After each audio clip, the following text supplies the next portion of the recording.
Did you ever think you would get to the 5-year mark? I don't think I spent a lot of time thinking about it, and I'm glad I didn't. I actually said this yesterday to my chief of staff. I was like, it's going to be another 5 years. I told him, because we had a big call with Kellogg's yesterday, that it's going to be another 5 years before Kellogg's is at its apex for what that relationship will be. And if you told me on day one that it would be 10 years before my biggest client was at its maturity, before the tomato was ripe, 10 years, would I really be willing to walk down a 10-year path? Like, that's a big commitment. And maybe I wouldn't have, So I don't think I thought that it would take this long, but I also don't think I thought too much about it. I was always sort of looking 1 week or 1 month ahead and just completing little mazes, not the big one. You and I have talked quite frequently about your like how you started the hub. I guess when you began this journey in this process, was there anything about entrepreneurship that you just got dead wrong? Yeah, I mean, I think I fell into a lot of the traps that a lot of people do that we've discussed just now around vanity metrics, people checking in and wanting to have that summary. It's sort of like, for those people listening who aren't entrepreneurs, it's sort of like when you're in high school or something and you come back from vacation, and for the first 3 days back, every conversation you have starts with like, hey, so how was spring break? Like, what did you do? Was it relaxing? Oh, that's so nice. You saw your family? That's great. And every conversation, and then you can get into the real stuff, but it all starts with like, what? When you're an entrepreneur and you bump into a friend, family member, anyone, they're like, oh, how's the company? Oh, really? And you have to say, good, we have 12 employees now. Good, we're about to do a fundraise. Good, we just got into Whole Foods. Like, you need your little, good, I went to Florida with my aunt. You need like your one-liners so that you can get fucking past it and just onto the next thing. And so I think you fall victim to wanting to hire those employees and raise that money and get into that distributor or whatever, so that people are impressed and you don't feel embarrassed answering that question. So I think it's just, it's just these truisms about like building humbly, building underground, not worrying so much what other people think, delaying gratification, silver bullets, not lead bullets. There's nothing, I hate to keep going back to Gary Vaynerchuk, but he says micro speed, macro patience. And so I think day to day, you have to put in so much intensity and so much speed and so much energy. But entrepreneurship is really about this macro, very long, patient arc. And there's nothing punchy or lightning bolty or zingy about it. So I think the thing that I got wrong and a lot of people get wrong is that the punchier, the better. It's the big round and the big valuations and the speed and the unicorns and the exits and life in the fast lane for a creative mind. It's like a thinking man's highway, but it's not. It's really, it's a much longer, slower journey than that. Now, when people ask you how the company is going, how do you answer? I think I probably give a more measured answer, like, good. I feel like we're making really sizable progress, or I really, I feel that I'm really believing in it for the first time, or it's good. I really feel like we're starting to make a difference. Or I use sort of transitive, I use phrases that are about how we are becoming, how it's in process. I don't use finite terminology that implies that we accomplish something. I use terminology implying fluidity, that we are accomplishing, not that we've accomplished. So I don't say we have 15 employees, or we just raised, or we just did this. I say, we're starting to, or this is becoming, or I'm starting to feel, or, I think tipping my hat to the understanding that it's a journey unto itself, and it's not about the tent poles along the way. That development process kind of sounds like you think the company is almost like a living organism in itself, like it's always evolving. Does that help you as you just kind of work through the day to day of seeing what can happen next? Yeah. I think there are a couple of things there. One, I really do think of it as a living thing, you know. Sometimes I'll catch myself saying things to employees that could be interpreted the wrong way, which is something that sort of sounds like this is a big opportunity for you, is sort of the way I'd summarize the speech.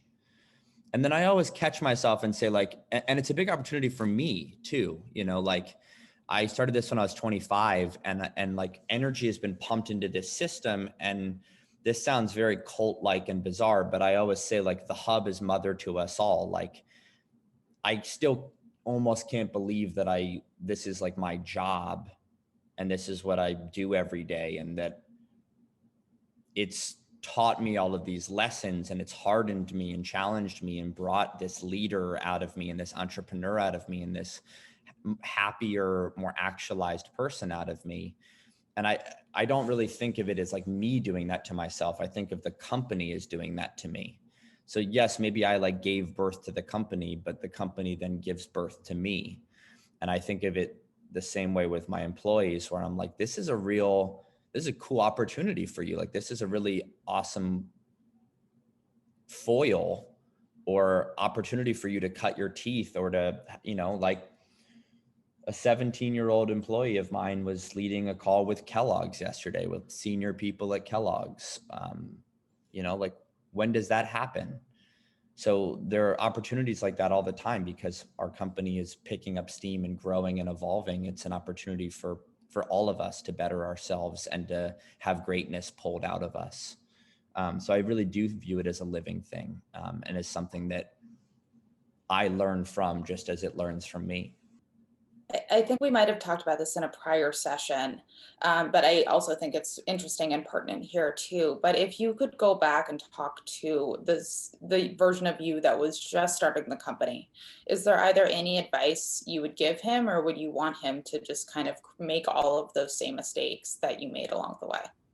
Yeah, I mean, I think, again, a lot of these things are truisms that we've all heard. Enjoy the journey. It's not about the destination. Enjoy the process. And frankly, Ella, you know, it's probably advice that I need to hear now. Like, I catch myself going over the same thought patterns that I might have 2 or 3 or 4 years ago. Instincts to want to raise a lot of money, or to like, come on, I just want it now. Like I told you with Kellogg's, like,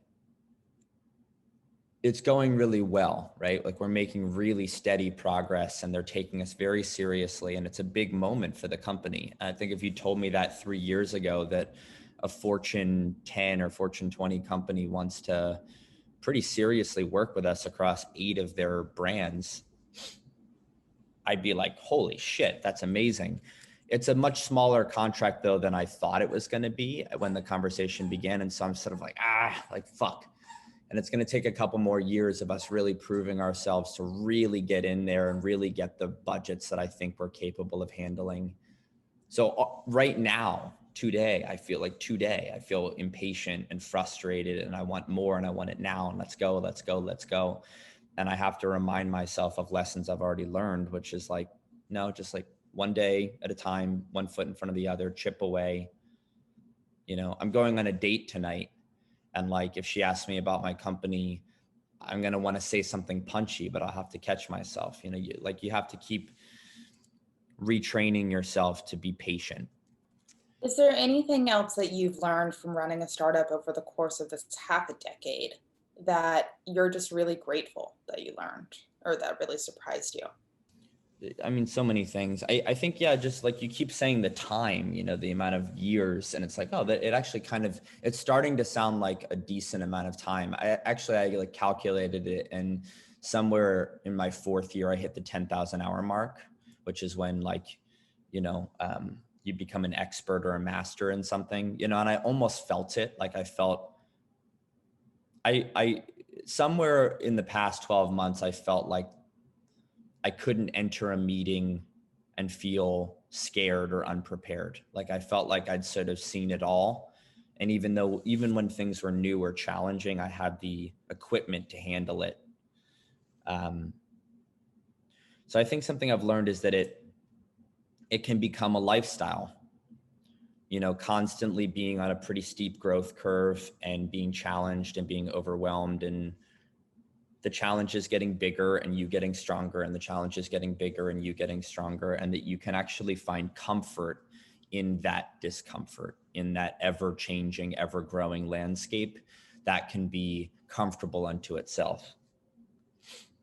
Just to give you an obscure analogy, I wrote my thesis and did a visual photography thesis on quinoa. And quinoa was incredibly in vogue, obviously, for a while. It's gotten less sexy over time. But it's one of two vegetarian sources of complete protein, meaning all the essential amino acids, and it actually has all of the amino acids. So it's this incredibly, it's very protein rich. It has magnesium. It has all kinds of other wonderful things in it. And yet it grows in one of the most inhospitable places on earth. Quinoa will only bear the chino pod, the thing that we eat, above 10,000 feet. So it has to be very high altitude. And in fact, the best quinoa grows at 14,000 feet and up. So you can hardly breathe. It grows almost in sand. It doesn't seem like dirt. It almost doesn't rain. Like, it's such a inhospitable, desertous terrain that it grows in. And yet good quinoa plants will grow 6 feet high, vibrant colors, yellows and reds and greens, stunningly beautiful, incredibly nutritious. And it comes from a really intense environment. And that's how I feel about my love of entrepreneurship, and the lessons that I've learned is that it's quite inhospitable. It's quite intense and unforgiving and unrelenting. It's just like constant, but if you can find a way to survive in that environment, then it's sort of, I'm sitting here in New York, so forgive if you can make it here, you can make it anywhere implied reference. But if you can make it in entrepreneurship, if you can reach your 10,000 hours as an entrepreneur, you kind of feel like you can handle any meeting or any boardroom or any question, because you've had to handle all these different challenges,